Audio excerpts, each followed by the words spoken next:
Game 2 of the Eastern Conference Finals happened yesterday, and if you missed out on that, you came to the right place. Welcome to TV's Daily NBA Recap, where we get to recap yesterday's NBA action in a short amount of time. Let's go.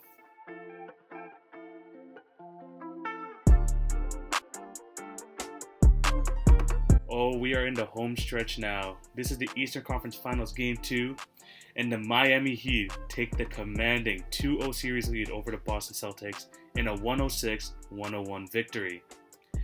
This game was absolutely crazy.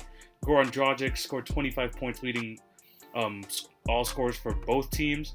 Bam Adebayo struggled heavily in the first half, only scoring 4 points, but 17 points in the second half to total 21 points in this game. Duncan Robinson finally went off, scoring 18. Jimmy Butler with 14, with some huge defensive plays at the end of this game. And in total, the Heat had 6 players in double digits.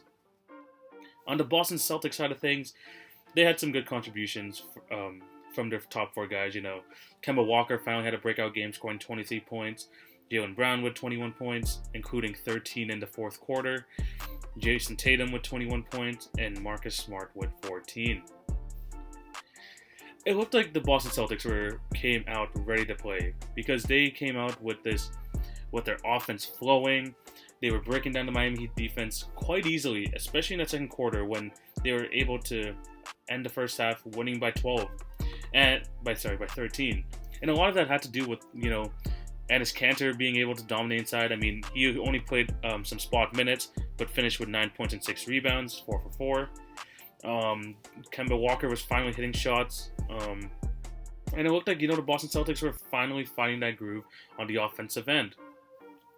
But the thing about this Miami Heat team, and why you can never count them out, is that all these guys, put together, create this unit where you always feel like they're in it. And even though at one point they were down by, I believe it was 17 points, the Heat just started chipping away. And it resulted in a third quarter, which they completely dominated.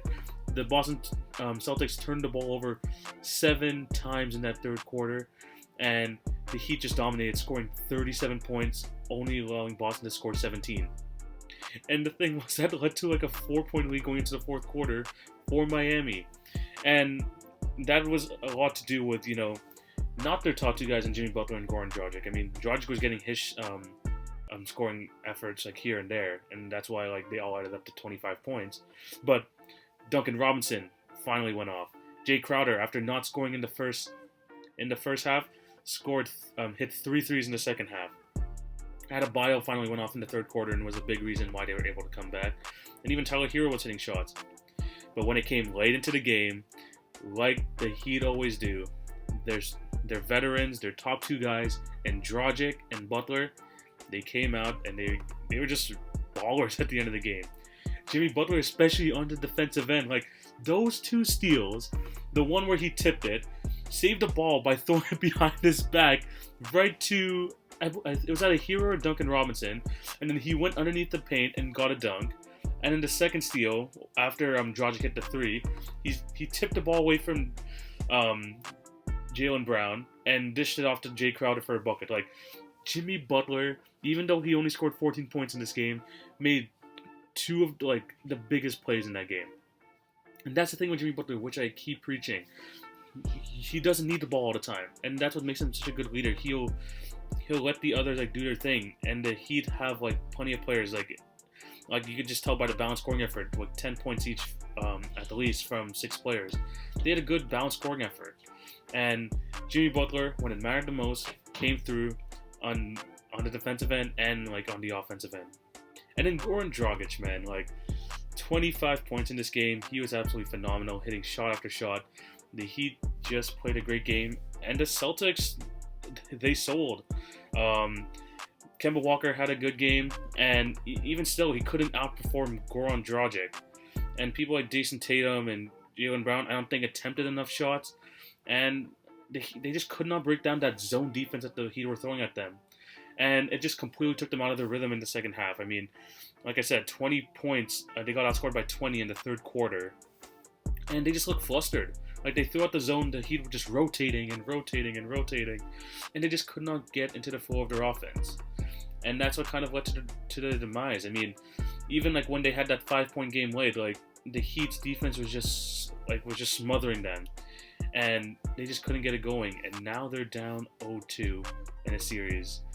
I mean, the Heat are on an absolute roll right now. They are 10-1 in the playoffs so far, which is an amazing run. And it's not looking good for Boston.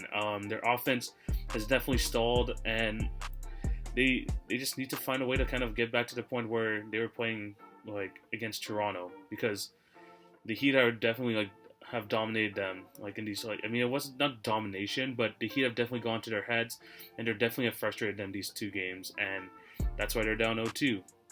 Let's see if they're going to be able to bounce back tomorrow, but the Heat are in the driver's seat. And this is today's Daily NBA Recap. Thank you guys for watching. Remember, if you're on YouTube, to like, share, and subscribe. If you're on IGTV, leave a like, drop a follow. And yeah, I'll be back later on today with a podcast, so watch out for that. So yeah, thank you guys for watching. Hope you all have a blessed day. Take it easy, guys. Peace.